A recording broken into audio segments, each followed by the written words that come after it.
Hello everyone. আমাদের সমাজে এমন কিছু মানুষ আছে যাদের সাথে আমরা প্রতিনিয়ত মিষ্টি কথা বলছি, তাদের সাথে চলছি, কিন্তু তারা আদতে ভেতর থেকে কেমন, আমরা কি আসলে তাদেরকে চিনতে পারছি? পারছি না। তারা ভেতর থেকে আসলে ভালো নাকি খারাপ, আমরা কনফিউজ থাকি। এই যে আমার পেছনে একটা ছবি আপনারা দেখছেন, সে বাইরে থেকে দেখাচ্ছে সে খুব হ্যাপি, সে স্যাটিসফাইড, কিন্তু আসলে ভেতর থেকে সে হতাশ।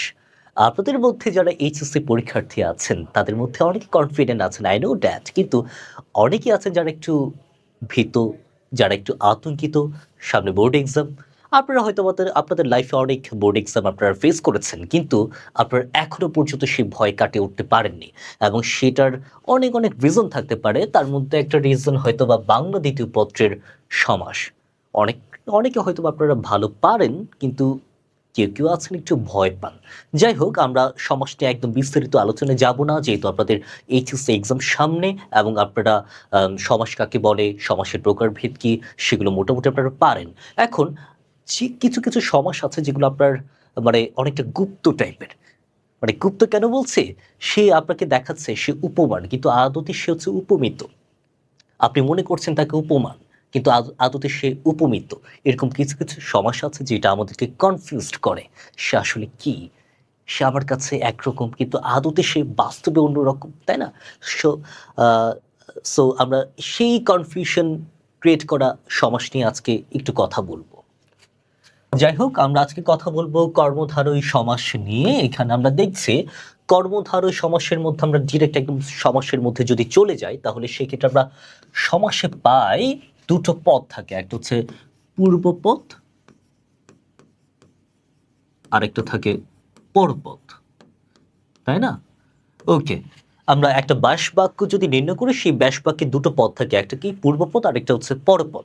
এখন আমাকে কর্মধারয় সমাসে বলছে আমার পূর্বপদ যদি বিশেষ্য হয় এবং পরপদও যদি আমার বিশেষ্য হয়, তাহলে সেটি একটি কর্মধারয় সমাস হতে পারে। আবার দ্বিতীয় সূত্রে বলছে যদি পূর্বপদ যদি বিশেষণ হয় এবং পরপদ যদি বিশেষ্য হয়, তাহলে সেটিও কর্মধারয় সমাস হতে পারে। আবার পূর্বপদ এবং পরপদ দুটো যদি বিশেষণ হয়, তাহলে সেটি একটি কর্মধারয় সমাস হতে পারে। এবং এই ক্ষেত্রে একটা কথা বারবার বলা হচ্ছে যে এখানে যে পরপদটা আছে সেটা প্রাধান্য পায়। সেটা কি ভাই? প্রাধান্য পায়।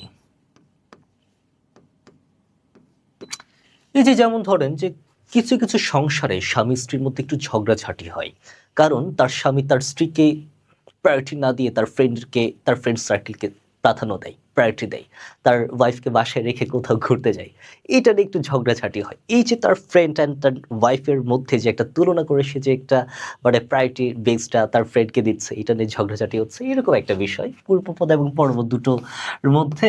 আমরা সাধারণত বাক্যে দেখা যায় যে কর্মধারয় সমাসের মধ্যে পরপদটাকে প্রাধান্য দেওয়া হয়। যাই হোক, এই আমার কথাটা এত সিরিয়াসলি নিবেন না, যদিও অনেকের সাথে রিলেট করতে পারবেন অনেকে, তাও গালাগালি করবেন না কাইন্ডলি। যাই হোক, এখন এই প্রাধান্য কিভাবে পাই এটার একটা উদাহরণ আমি দিই। আমি একটা উদাহরণ লিখি, নীল যে পদ্ম।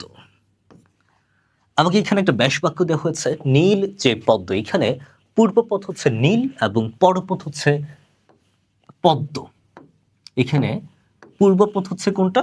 নীল, আমি এখানে পু লিখলাম, এবং পদ্ম হচ্ছে এখানে পরপদ। দেখেন এই বাক্যের মধ্যে কোনটাকে কেন্দ্র করে এই বাক্যটা মূলত বলা হয়েছে?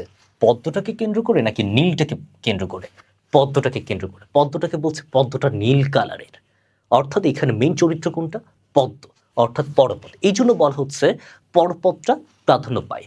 আবার কিছু কিছু কর্মধারয় সমাসে দেখা যায় যে পূর্বপদ এবং পরপদের মধ্যে কোনোটাই প্রাধান্য পায় না, দুটোই ব্যালেন্স, দুটোই সমান থাকে। আমি যদি আমার এই ডান হাতটাকে যদি আমি পূর্বপদ ধরি, আবার বাম হাতকে যদি আমি পরপদ ধরি, এটা যদি সমান হয় তো সমান। যেমন আমি যদি একটা উদাহরণ দিই, যে যিনি জজ তিনি সাহেব, একজনের ব্যাপারে বলা হচ্ছে, কিন্তু একজনের ব্যাপারে দুটো বিশেষণ বলা হচ্ছে। যিনি জজ তিনি সাহেব, বিশেষণ প্লাস বিশেষণ দুটো কিন্তু সমান। তো এটা একটা কর্মধারয় সমাস। আবার বলা হচ্ছে যে নীল যে পদ্ম, নীল যে পদ্ম, পদ্মটাকে কেন্দ্র করে কিন্তু এই বাক্যটা, তাহলে আমি প্রায়োরিটি দিচ্ছি কোনটা? পরপদটা।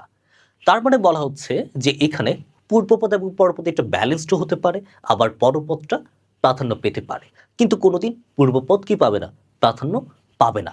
এটা কি বলছে? কোনটা? কর্মধারয় সমাস। যাই হোক, এখন আমরা পরের স্লাইডে যাই। পরের স্লাইডে এখানে আমাদেরকে কর্মধারয় সমাসের প্রকারভেদ দেওয়া হয়েছে। আমরা জানি কর্মধারয় সমাসের প্রকারভেদ কয় প্রকার? 5 প্রকার। মধ্যপদলোপী কর্মধারয়, উপমান কর্মধারয়, উপমিত কর্মধারয়,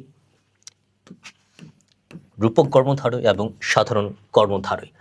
আমরা মূলত কনফিউশনে পড়ে এখানে উপমান কর্মধারয় এবং উপমিত কর্মধারয়ের মধ্যে। এই দুটো আমাদেরকে কনফিউজড করে তোলে যে কোনটা উপমিত কর্মধারয়, কোনটা উপমান কর্মধারয়। আমরা কনফিউশনে পড়ে যাই, এবং এই কনফিউশন দূর করার জন্য আমরা মূলত কিছু টেকনিক ইউজ করি। যে আমরা ডিরেক্ট উদাহরণ মুখস্থ করি, কিংবা কিছু সংজ্ঞা, কিছু সূত্র মুখস্থ করি। মুখস্থ করে আমরা বোর্ড এক্সাম দিতে যাই বা কোন এক্সাম দিতে যাই, এবং আমরা ধরা খাই। যাই হোক, আমরা একটু আলোচনার জন্য পরের স্লাইডে যাই। উপমান নাকি উপমিত, এটা নিয়ে আমাদের আজকের আলোচনা।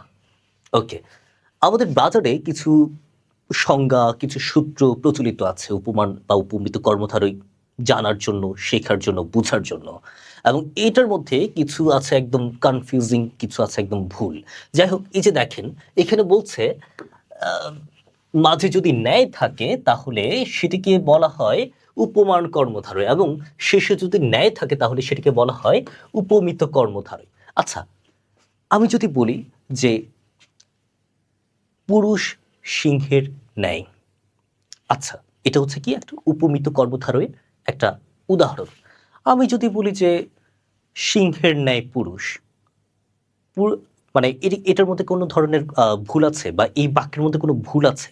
সিংহের ন্যায় পুরুষ, মানে এই বাক্যটা বলার ক্ষেত্রে আমার কোনো ভুল আছে? তাহলে ন্যায়টা শেষে বসলো নাকি মাঝে বসলো, এটার উপর বেস করে আমার একদম ডিরেক্ট আমি উপমান উপমিত কর্মধারা আমি রিলেট করতে পারবো, আমি আইডেন্টিফাই করতে পারবো, এটা ভাবার কোনো কারণ নাই।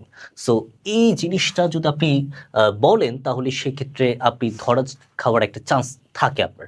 আর এটার মূল আর একটা কারণ হচ্ছে কি, মূল আর একটা কারণ হচ্ছে আপনি যেহেতু এইচএসসি এক্সাম দিতে যাবেন, আপনার সেখানে কিন্তু একটা সমস্ত পদ থাকবে, সেখানে কোনো ব্যাস বাক্য থাকে না। সুতরাং আপনি ব্যাস বাক্য সেখানে যেহেতু থাকে না, সেখানে ন্যায়টা মাঝে আছে কিনা নাকি শেষে আছে সেটা আপনি বুঝতে পারবেন না, বরং আপনাকে কিন্তু ব্যাস বাক্য নির্ণয় করতে দিবে। তখনই মূলত আপনার সমস্যাটা ক্রিয়েট হবে এবং আপনি সেখানেই ধরাটা খাবেন। আবার বলছে যে উপমান হবে কখন, যখন আপনার বিশেষ্য প্লাস বিশেষ্য।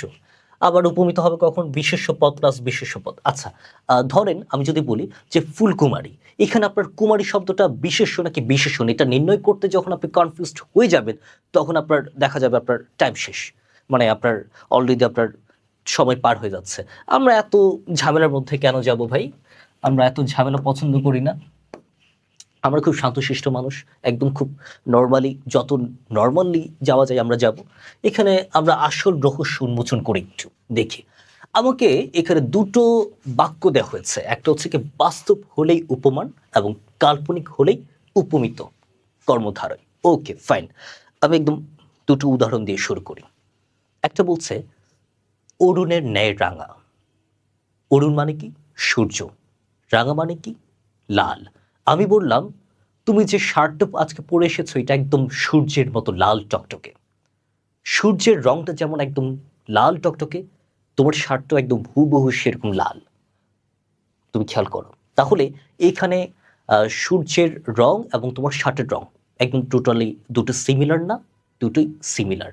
তাহলে এইটা রংটা এটা কি বাস্তব কিনা নাকি কাল্পনিক? কাল্পনিক না, এখানে রংটাও হুবহু সেম, এটা বাস্তব, আমার চোখের সামনে দেখছি, এটা দৃশ্যমান। বা আমি বলছি যে তুষারের ন্যায় শুভ্র। শুভ্র মানে কি? সাদা। তুষার যেমন একদম খুব সাদা ধবধবে হয়, আমি বলছি আমার আজকে আমার এই ঘরের ওয়ালের কালারটা সাদা। তুষারটা যেমন একদম সাদা ধবধবে, আমার এই ওয়ালের কালারটা একদম সাদা। আমার সেই সাদা কালারটা একদম দৃশ্যমান না? ইয়েস। এইখানে সেজন্য বলছে যদি বাস্তব হয় তাহলে সেটা হচ্ছে কি উপমান কর্মধারয়, এবং বলছে যদি কাল্পনিক হয় তাহলে সেটি উপমিত কর্মধারয়। আমি একটু আগে একটা উদাহরণ দিয়েছি, সিংহ পুরুষ। আচ্ছা, আপনি ধরেন, আপনি দেখেন তো যে সিংহটাকে পুরুষের সাথে তুলনা করছে কেন? মানে আপনি এখানে কোনো বাস্তবতার কোনো উপলব্ধি পান কিনা, বা বাস্তবতা এখানে কোনো দৃশ্যমান কিছু দেখেন কিনা? যেমন আমি যদি বলি যে সিংহটাকে পুরুষের সাথে তুলনা করছে, সরি, পুরুষকে সিংহের সাথে তুলনা করছে কেন? পুরুষ সিংহের মতো ৪ পায়ে হাঁটে তাই? নাকি আপনার ধরেন যে পুরুষ সিংহের মতো একদম কেশ লোমযুক্ত তাই? কোনটা? তার দাপট, তার যে আ সাহস, সিংহের সাথে আমি তুলনা করছি। কিন্তু একদম হুবহু কিন্তু না। আমি কল্পনা করছি যে সিংহের সাথে পুরুষের তুলনা করছি সেই সাহস, দাপটের জন্য। আমি তুলনা করছি কাল্পনিকভাবে, অলীকভাবে। এই যে কাল্পনিকতা, এই কাল্পনিকতার জন্য আমি বলছি কি এটা একটা উপমিত কর্মধারয় সমাস।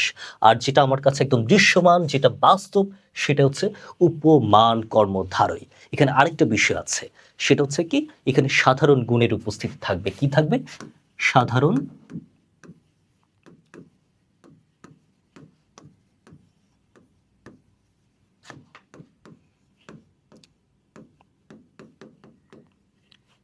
সাধারণ গুণের উপস্থিতি থাকবে।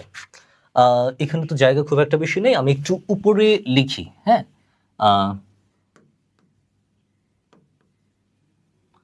অরুণের ন্যায় রাঙা। আর আরেকটা বলছে কি যে পুরুষ সিংহের ন্যায়। ওকে, দেখেন এখানে একটা হচ্ছে উপমিত কর্মধারয়ের উদাহরণ, আর আরেকটা হচ্ছে উপমান কর্মধারয়ের উদাহরণ। আমি বলছি এখানে সাধারণ গুণের উপস্থিতি থাকবে। কি থাকবে? এই সাধারণ গুণের উপস্থিতি এখানে থাকবে। এখানে আমি অরুণের সাথে, সূর্যের সাথে তুলনা করছি যে সূর্যটা যেমন লাল, রাঙা, ঠিক তেমনি তোমার শার্টটাও কি লাল। অর্থাৎ এখানে সাধারণ গুণটা কিন্তু একদম ব্যাস বাক্যে উপস্থিত, কিংবা সমস্ত পদে উপস্থিত। কিন্তু আমি পুরুষটাকে সিংহের সাথে তুলনা কেন করছি সেটা কিন্তু আমার ব্যাস বাক্যে কিন্তু কি নাই, উল্লেখ নাই, কিংবা আমার সমস্ত পদে উল্লেখ নাই। আমি কি ৪ পায়ে হাঁটে তাই আমি তার সাথে তুলনা করছি, নাকি তার কেশ লোমের জন্য তুলনা করছি, নাকি তার দাপট সেই সাহসের জন্য তুলনা করছি? কোনো কিছু কি নাই, ব্যাস বাক্যে উল্লেখ নাই। অর্থাৎ সাধারণ গুণ যদি উল্লেখ থাকে তাহলে সেটা হবে উপমান কর্মধারয়, এবং যদি সাধারণ গুণ উপস্থিতি যদি না থাকে, যদি উল্লেখ না থাকে, তাহলে সেটা কি হবে? উপমিত কর্মধারয়। ওকে, আমরা এইটুকু বুঝলাম কিনা? আমরা যদি এইটুকু বুঝি তাহলে আমাদের কাছে মোটামুটি এখানে উপমান এবং উপমিত কর্মধারয় নিয়ে কনফিউশন ক্লিয়ার হওয়ার কথা। আমাদের কোনো ধরনের সূত্র মুখস্থ করার দরকার নেই। তেমন একটা আমাদের বিশেষ্য প্লাস বিশেষ্য, বিশেষণ প্লাস বিশেষণ, এসব হাবিজাবি এগুলোতে আমাদের যাওয়ার দরকার নেই উপমিত বা উপমানের কনফিউশন দূর করার জন্য।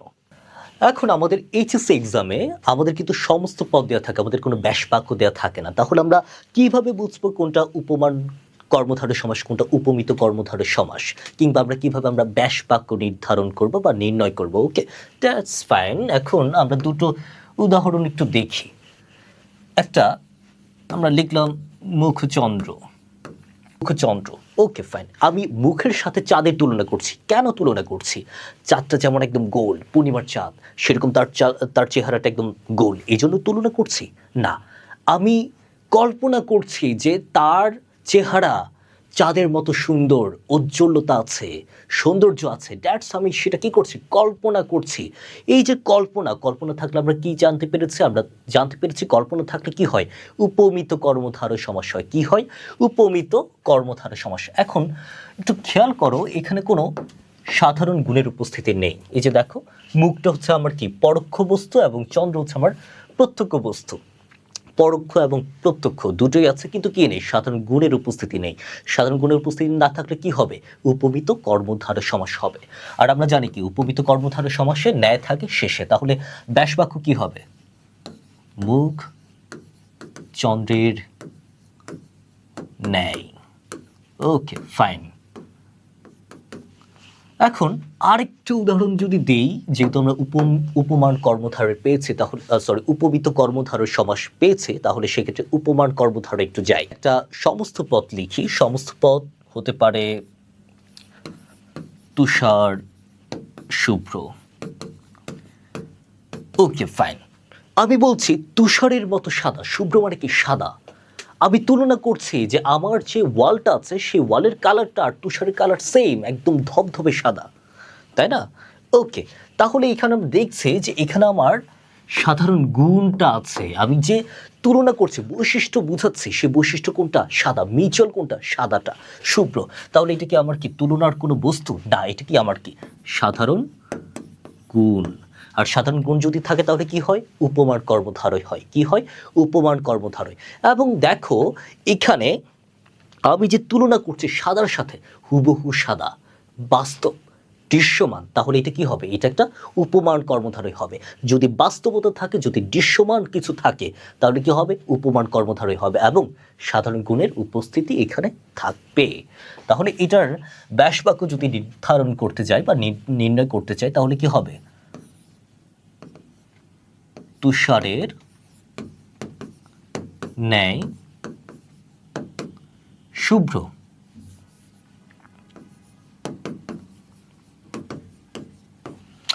এই যে এখানে ন্যায়টা আমার মাঝে আর এই ন্যায়টা এখানে শেষে।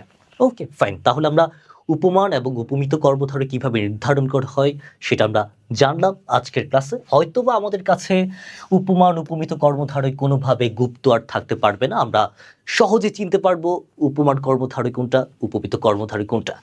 ওকে, দ্যাটস ফাইন। এখন আমরা চলে এসেছি আমাদের ক্লাসের আজকে একদম শেষ প্রান্তে। আমাদের সাথে থাকুন, গুপ্ত স্কুলের সাথে থাকুন। আমরা আপনাদের পথ চলার সাথে হতে চাই। টাটা।